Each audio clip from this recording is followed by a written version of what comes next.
the guy with the fancy, colorful magazine and the check every year.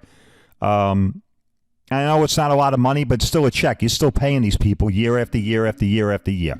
All right, and they've had opportunities in the past to do something about things. In fact, they could have did something about the DRP program, the direct repair program, right? The insurance-sponsored repair program.